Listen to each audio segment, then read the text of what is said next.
This channel does not promote any violent, harmful, or illegal activities. All content provided by this channel is meant for an educational purpose only. Cancer Healer Center, a new beginning.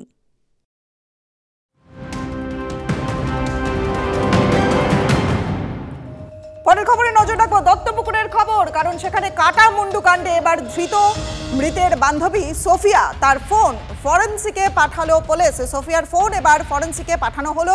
কি বলছেন তদন্তকারীরা, তাদের প্রাথমিক অনুমান কি জানবো। আমাদের সহকর্মী সরাসরি দীপঙ্কর রয়েছেন আমাদের সঙ্গে। দীপঙ্কর, তদন্তকারীদের ঠিক কি বক্তব্য, তারা কি বলছেন?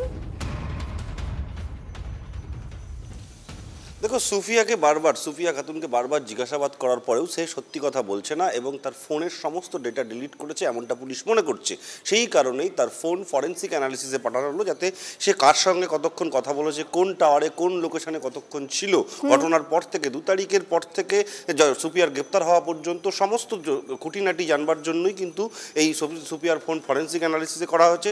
এবং একই সঙ্গে সুফিয়ার স্বামীকেই মূল অভিযুক্ত বলে মনে করছেন তদন্তকারী আধিকারিকরা। তারা মনে করছেন যে সুফিয়ার স্বামী খুন করে ওই কাটা মুন্ডু নিয়ে অন্যত্র চলে গেছে।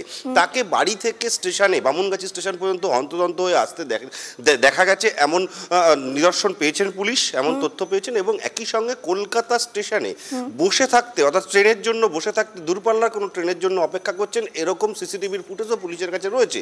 সব মিলিয়ে পুলিশ মনে করছে সুফিয়ার স্বামী গ্রেপ্তার তাহলেই কিন্তু এই কাটা মুন্ডু উদ্ধার হবে এবং গোটা তদন্তের মূল কেন্দ্রে পৌঁছাতে পারবে এমনটা। এবং সেই কারণে সুফিয়ার ফোনে কার কার সঙ্গে কথা হয়েছে তার স্বামী কথা নজর রাখছে সেদিকে। অনেক ধন্যবাদ দীপঙ্কর, তুমি নজর রাখো।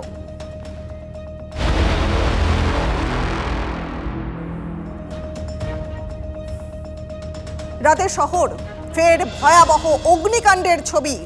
আগুনে পুড়ে একজনের মৃত্যু ঘটল নারকেলডাঙ্গার ঝুপড়ি। সেখানে বিধ্বংসী আগুন লেগেছে, পুড়ে ছাই হয়ে গেল 40টা ঘর। দাউ দাউ করে জ্বলে ওঠে গোটা ঝুপড়ি। কালো ধোঁয়ায় ঢেকে যায় গোটা এলাকা। দাহ্য পদার্থ থাকায় আগুন দ্রুত ছড়িয়ে পড়ে। রাস্তায় থাকা একটা পিকআপ ভ্যান, সেখানেও আগুন ছড়িয়ে পড়ে। ছাদ হারিয়ে রাতভর ঠান্ডায় খোলা আকাশের নিচে গৃহহীন মানুষ। ভোরের আলো ফুটতেই ছাই ঘেঁটে নিজেদের শেষ সম্বলটুকু খুঁজে পাওয়ার চেষ্টা করেছেন তারা। গতকাল রাতের আগুনে ভস্মীভূত হয়ে গেছে 40টি ঝুপড়ি। এখানে যারা রয়েছেন, অর্থাৎ বাসিন্দা যারা রয়েছেন, তাদের ঝুপড়ি পুরোটাই পুড়ে ভস্মীভূত হয়ে গেছেন। এবং এখানে এই যে আলমারিটি দেখা যাচ্ছে, সেই আলমারিতে বিয়ের গয়না রাখা ছিল, সেই বিয়ের গয়নাও পুড়ে ছাই হয়ে গেছে। এবং একেবারে শেষ মুহূর্তে শেষ সম্বলটুকুর খোঁজার চেষ্টা করলেও ছাই ছাড়া কিছুই পাওয়া যাচ্ছে না। কি ছিল আপনার এখানে? আমাদের গয়না ছিল, জেবার ছিল, ডকুমেন্ট ছিল, আমাদের সব কিছু পুড়ে গেছে। আমার বোনের পুরো জেবার ছিল, আমাদের টাকা ছিল, সব চলে গেছে আমাদের। বোনের বিয়ের গয়না ছিল? হ্যাঁ, কানের ছিল, পায়েল ছিল, তো 3 জনের পুরো গয়না ছিল আমাদের। আমাদের বোনের গয়না ছিল, টাকা পয়সা সব চলে গেছে আমাদের। আমাদের একটা কাপড় বি বাঁচেনি, সব চলে গেছে। এখনো পর্যন্ত কেউ এসেছে আপনাদের পাশে? এখন তো এখন কোথায় আসি, কি চাইছেন এখন আপনারা? কি যাবো, আমাদের সব চলে গেছে। শুধুমাত্র এখানে একটি ঝুপড়ি নয়, এখানে 40টি ঝুপড়ি, সেই ঝুপড়ি পুড়ে ছাই হয়ে গেছে। সবার সর্বস্ব তারা কিন্তু হারিয়েছেন, অপেক্ষায় রয়েছেন যে কোনোভাবে যদি তাদের পুনর্বাসন হয়। ক্যামেরায় পিকু দাসের সঙ্গে সোমা দাস, TV9 বাংলা, কলকাতা।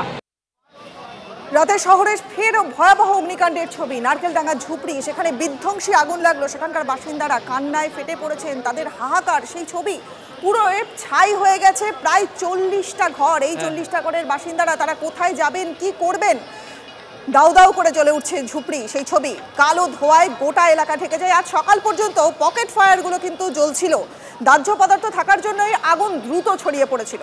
রাস্তায় থাকা পিকআপ ভ্যান, সেখানেও আগুন লাগে। দাউ দাউ করে জ্বলছে এবং যে ছবি দেখাচ্ছি, যে আগুনের তীব্রতা এতটাই বেশি যে আগুন কতক্ষণে নিয়ন্ত্রণে আসবে